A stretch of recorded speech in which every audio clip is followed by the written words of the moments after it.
ఈరోజు మనం model for software testing గురించి నేర్చుకుందాం.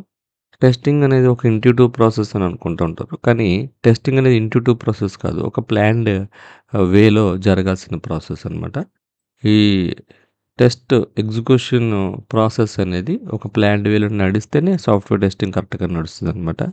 దీనికి ప్రతి ఎలిమెంట్‌ని, ప్రతి యాస్పెక్ట్స్‌ని ఈ సాఫ్ట్‌వేర్ టెస్టింగ్‌లో గుర్తుపెట్టుకోవాలి. డయాగ్రామ్‌ని మీరు చూస్తే మోడల్ ఫర్ సాఫ్ట్‌వేర్ టెస్టింగ్ ఎలా నడుస్తుందో తెలుస్తుందనమాట. ఈ సిస్టమ్ అనేది ఏదైతే ఉందో సిస్టమ్‌లో హార్డ్‌వేర్ ప్లస్ సాఫ్ట్‌వేర్ 2 కలిసి ఉంటాయి.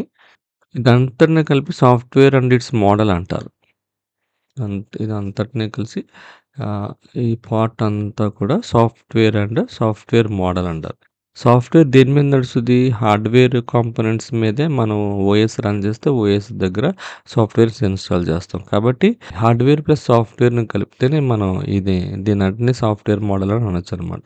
ఈ సాఫ్ట్‌వేర్ రాయాలంటే ఎవరు అవసరం అవుతారంటే డెవలపర్స్ అవసరం అవుతూ ఉంటారు. డెవలపర్స్ కోడ్ బాగా రాశారనుకోండి, సాఫ్ట్‌వేర్ మోడల్ బాగా రన్ అవుతది. కోడ్ సరిగ్గా రాయలేదనుకోండి సాఫ్ట్‌వేరు సరిగ్గా రన్ అవ్వదు.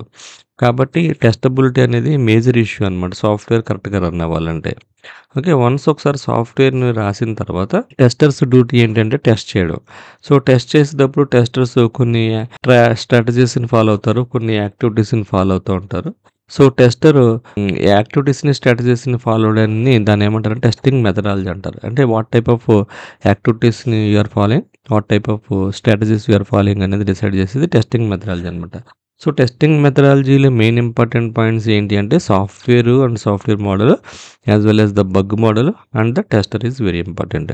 ఈ బగ్ మోడల్ ఏంటనంటే మనం సాఫ్ట్‌వేర్ ఏదైనా సరే 100% పర్ఫెక్ట్‌గా రన్ చేయలేం కాబట్టి బగ్స్ లేదా ఎర్రర్స్ కంపల్సరీ వస్తాయి కాబట్టి ఈ బగ్స్‌ని మినిమైజ్ చేయాలంటే గనక మనకి ఈజియెస్ట్ వే ఏంటంటే బగ్ హిస్టరీ అంటే ప్రీవియస్‌గా వర్క్ చేస్తున్నప్పుడు ఏమేం బగ్స్ వచ్చాయో ఆ బగ్స్‌ని మనం ఐడెంటిఫై చేసి దాన్ని రిమూవ్ చేయడానికి ఎక్కువ టైం పట్టకుండా బగ్ మోడల్‌ని రూపొందించారనమాట. అంటే ప్రీవియస్‌గా ఉన్న బగ్స్ ఆల్రెడీ తెలుస్తాయి కాబట్టి అది ఏం చేస్తే బగ్ తగ్గిందో తెలుస్తది కాబట్టి ఆ టైప్ ఆఫ్ ఇన్ఫర్మేషన్ తీసుకొని టెస్ట్ యాక్టివిటీస్‌ని టెస్ట్ స్ట్రాటజీస్‌ని ఫాలో అయితే మనకి వర్క్ ఫాస్ట్‌గా అవుతదనమాట. అదే బగ్ మోడల్ లేదనుకోండి మనకి ఎక్కువ టైం పట్టేస్తది. రిసోర్సెస్ ఎక్కువ వేస్ట్ అయిపోతాయి. అందుకని nature of bugs or psychology of టెస్టింగ్‌లో బగ్ మోడల్‌ని బట్టి సాఫ్ట్‌వేర్ టెస్టబిలిటీని సాఫ్ట్‌వేర్ యొక్క కెపాసిటీని బట్టి టెస్ట్ మెథడాలజీని ఫాలో అవుతాడు.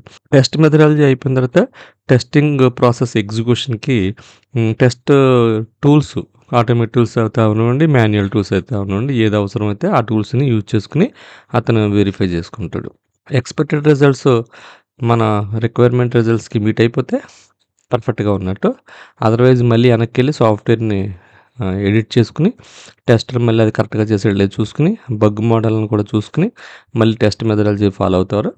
As well as testing continue అవుతది. Up to the getting until we get the expected results. This is model for software testing. So, ఈ వీడియో గనుక మీకు నచ్చినట్టయితే షేర్ చేయండి, లైక్ చేయండి. మరి ముఖ్యంగా బెల్ ఐకాన్ ప్రెస్ చేయడం మర్చిపోకండి. Thank you very much. See you again. Bye by.